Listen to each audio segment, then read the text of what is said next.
Okay, in 3, 2, 1. And the banging, I can know all freedom lovers. We greet you. In today's proceedings, Nnamdi Kanu continues to defend himself against the charges brought by the federal government of Nigeria bordering on terrorism and membership of IPOB. Today is unique because today he interrogated the court by the prosecution and charged them to prove to him or to show him what law he is alleged to have contravened. You know, this is Nigeria. We practice what we call written laws. If the laws are not made or written by the National Assembly, then they are not in existence. And if the laws have been repealed, of course, repealing means cancel. If a law is repealed, it means that law is no longer existing. Now, if a law has been repealed, according to Nnamdi Kanu, he cannot be asked to stand trial on those laws. And he has asked them to show him the law under which he is tried. And it is for the court and the prosecution to say, you are tried under section so and so of this law.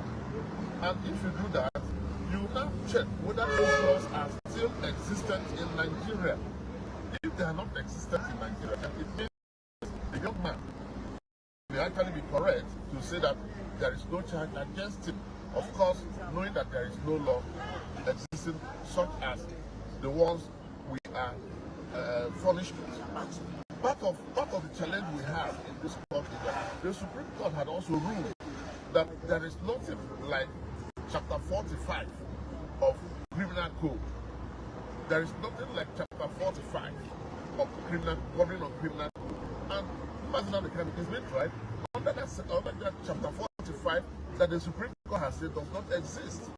So, which law, which defense do you want him to put in a case where there is no written law? I, for one, I don't know how to defend or interpret such if the law is not existing. The best thing is to strike out the charge and let the young man go home. And that is why he told them, how can you detain me for over 3-4 years when the law is not existing? When the law has been repealed, when the law has been cancelled? How can you detain me for 3-4 years when there is no law like Chapter 45 of the Criminal Code?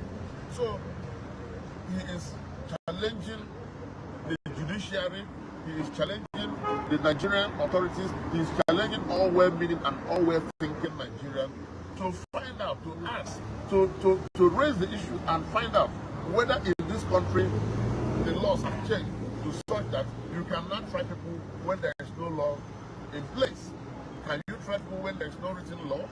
If you ask me to enter a defense, is it not for me to defend a written law that I may have breached? If you say I breached Section 2 million and there's nothing like Section 2 million anywhere in this world, for goodness sake, are you not jeopardizing my right to fair hearing when you ask me to defend myself against Section 2 million when Section 2 million does not exist? That is a simple question Nnamdi Kanu posed today. And unfortunately or incidentally, the court ruled that it will not answer that question now. They will answer it at the end of trial. And Nnamdi Kanu say, how can you try me when there is no law? You must first of all cross the hurdle by bringing up the law that I breached. Then you cannot try me under those laws. If you cannot try me, if you want to try me under a law that does not exist, then it is a breach of my fundamental human rights. So that is as simple as Nnamdi Kanu put it today in black and white. And he relied heavily on Section 36, subsection 12 of our Constitution. Thank you. Well, anyway, I'll just say a few words. There is this saying amongst lawyers generally that a goat was running, and when the dog saw the dog also started running. Well, the fowl observed what was going on and asked the dog, "Why are you running? It is the goat that they are chasing." The dog said to the fowl, "In this country, Nigeria, if they are chasing a goat and you are a dog, you don't run, if they catch you as a dog, before you prove that you are not a goat, you will take 10 years to 20 years. This appears to be what is happening to our brother Nnamdi Kanu. I don't speak as of counsel, I speak as of his brother, as a fellow human and as a Nigerian to strongly condemn what is going on. This has been going on since October 2015. We had a man on trial since October. That's over 10 years ago. And out of these 10 years, we detained him for almost 6 years. And you still have him on trial. What does that tell you? It tells you the story of the dog and the goat. It's taking him 10 years to prove what or to disprove what, or 10 years for the judiciary of Nigeria to find him guilty of what? Guilty of self-determination, guilty of making a broadcast from Kenya or from UK. What are we here for? What are we talking about? Why are we disrespecting ourselves? Why are Igbos keeping silent? I'm calling on Igbo leaders to speak up. What are you afraid of? Second term or what? Go to President Tinubu and tell him, Mr. President, what you are doing to our brother is wrong. Stop it. You have stopped it in other instances, in other cases. You stopped the prosecution of Iwo.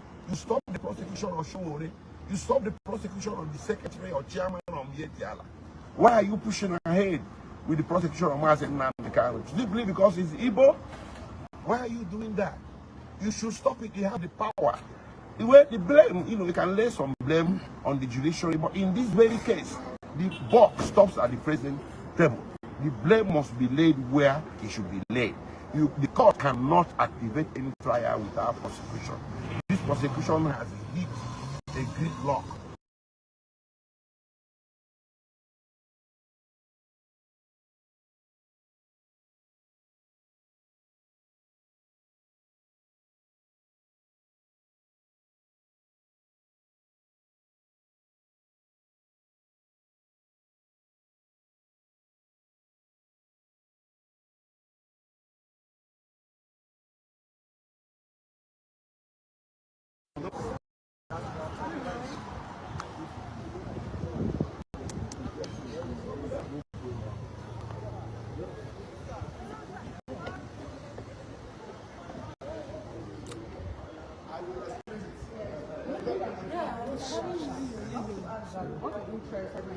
I've seen his consultant. I'm not going to this matter. I'm seeing his lawyer. Okay. I'm seeing his lawyer. So can we try to cannot take counsel to Kanu because No, defending on this purpose himself. of this. On this purpose. And I'm handling four of his matters related, including prosecution of IPOB as speaker. We're handling it. No, but we're talking now in this matter. He doesn't have a lawyer. Now, in this particular one now, Yes. representing himself in court, he is representing himself, but he has consultants. So we'll say consultants to Kanu. Consultants to Kanu. Not only me, we are many. Both foreign and One of the consultants, are you one of the consultants yes. to come on this particular matter? on his matters. No, this particular one, because he's working according to the story. He's on trial, and the documents are Can I explain to you? Yes. In criminal trial, there's no straightforward rule. Okay. If there's something that you fail to abide to your mind, and the consultant in the course of reviewing your files discover it, they will draw attention. Please, there's something that you are missing. What is that you are missing? The law upon which they are even charging it does not exist. He said it is true. So there is no need of calling witnesses. I don't know whether you are getting what I'm saying. Okay, sir, we've gotten what you are saying. But in regards to this matter today, the matter that comes up today, Yes. who are you in relation To this matter. I'm a consultant to Nnamdi Kanu.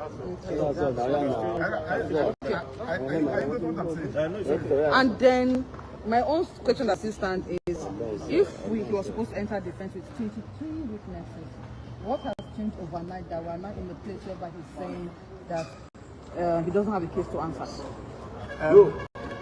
Mike, as you can see the way I dressed, Nnamdi Kanu, for the purpose of this trial, is representing himself in this matter. So, and on this particular issue, we are not acting as his consultants. I'm not the only one. He has many consultants, both foreign and local, who are also whom he consults on this particular issue, not representing him here. Now, if you recall, Nnamdi Kanu has to tell you that he's ready for his defense, has listed the witnesses he intends to call in this particular matter. So, in the course of consulting, he discovered that the law upon which he's been charged and tried does not exist. So ordinarily, the court is expected to show me to raise this issue and ask the parties to address him on this issue, whether the law does exist. So now Nnamdi has raised the issue and said that I cannot enter defense because in a criminal jurisprudence we have a procedure. The procedure is that for you to even assume jurisdiction,